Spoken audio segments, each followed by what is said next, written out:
What's up mga palin, dito nga pala tayo ngayon sa may San Jose Montalban para magpalipad. Kita nyo naman, napakaputik. Dito tayo pepwesto sa may racetrack ng dirt bike. Shoot mo tol! Uy gago, cellphone! Okay lang. Kasi yung makakulit sa harap. Ano lang iya? Tol, naka-video pa tol. Ano yan? Aesthetic. At ayun nga mga pale, buti na lang talaga dala-dala to ni Lord. Itong ATV nila, gamit na gamit sa amin yan. Ginawa namin pang service yan para malagpasan lang yung mga putik. At ayun nga si Francis yung nakasakay, tapos kami ni Boss Rigor naglakad na lang. Tapos yung iba, pinalikan niya pa. Kumbaga kami naglakad na lang para hindi na ganong kakonsumo sa gasolina. Ayan o, si Boss Rigor o. Tapos yung iba nandun na sila. At ito mga pali, kung mapapansin nyo, ako na yung may drive niyang ATV, tapos angkas ko si Yakyak. At yan o, tinesting ko ng paahunin, mali pa nga yung diskarte ko kasi nga first time ko lang mag-drive niyan. Ay no, matras pa nga kami, kala ko nga magiging camouflage na kami niyan ni Yakyak eh.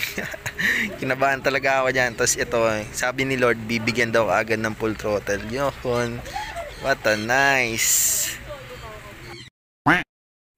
At ito nga mga pale, trademark na natin to na tayo mismo maglalagay ng sticker sa mga bin, mga carrier na mga kasama natin sa FF. Yan, ito carrier ni Boss Rigon, naman kay Boss Robby.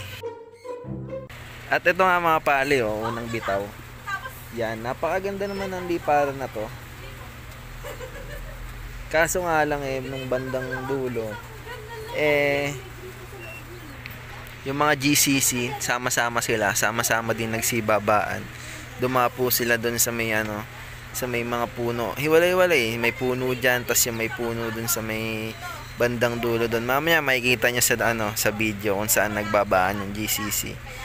Yung GCC doon dalawang kay Francis, tapos yung isa kong si Mangi, yung OG Mangi natin, tas si Kelly. Paano pala nung pagpunta namin doon kung saan sila nagbabaan, puro pala doon, puro Alps. Kumbaga siguro na di-distract sila Kelly. Pumunta si Kelly doon, tapos si Mangi naman banded sa Alps. Kaya pagpunta ni Kelly doon, tapos nagingay din yung mga Alps doon. Kaya siguro sumama na rin siya doon. Tapos nadamay na din siguro yung mga GCC.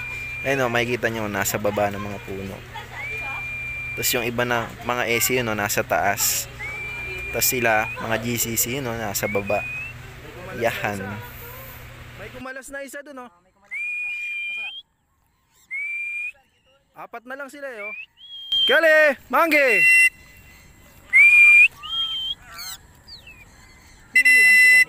Dumapo na. Dumapo na yung apat dun. Saan? Dun sa baba. Dun, sa mga saging. Tsaka sa yung may mangga. Grabe naman yun. Meron. GCC yun. Kali! Mangi! Kali!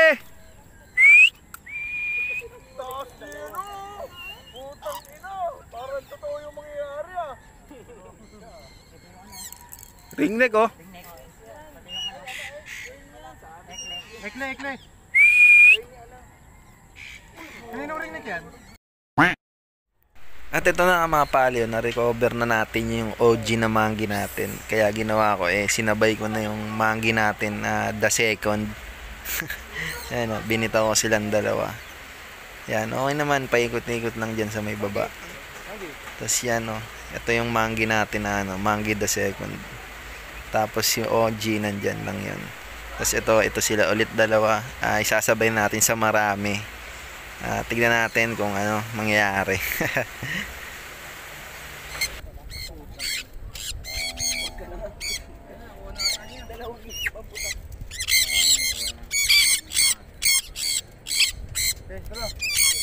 One, two, three, fly! At ayun nga mga pali, binitaw natin yung dalawa nating Mangi. Tapos nagulat ako, may isang Manging bumalik sa akin. Yung pala yung OG na Mangi. Tapos yung bagong Mangi natin, nandyan kasama ng marami. Yun At ayun na nga siya kaagad. Yun. Ayos lang. Tol, thank you Ano nilalagay mo? Ano tol, teflon? Kasi baka tumagas eh. Bata nagawa ni Mare. Hirap TV yan. Ito na wala yung susi natin eh. Na-fuse pala kanina eh. Saan mo ba na eh? Fuse niya nasa ilalim lang no? Oo nga, litaw na litaw. Buti may type yun. Tsaka isa lang. Ano na nga eh. Hindi, fuse lang ng pinaka-battery yan tol, lang main. At ayun nga mga pali, tulad nga ng narinig nyo, yung ATV nila Lord Joseph, nawala niya yung susi. Nung hinahanap niya yung ekle niya, nalaglag niya yung susi, tapos binalikan niya, di niya na mahanap. Kaya ginawa namin, nirekta namin yung susi, tinanggal na namin yung susian, tapos stop na lang ng wire. Tapos rekta start na kaagad. At ayun na nga, mas nag-enjoy pa kami dito sa pag-ATV na to, kaysa dun sa pagpapalipad. Adventure mga pare, napakasaya. Thanks for watching. Yee! Haha! Yun!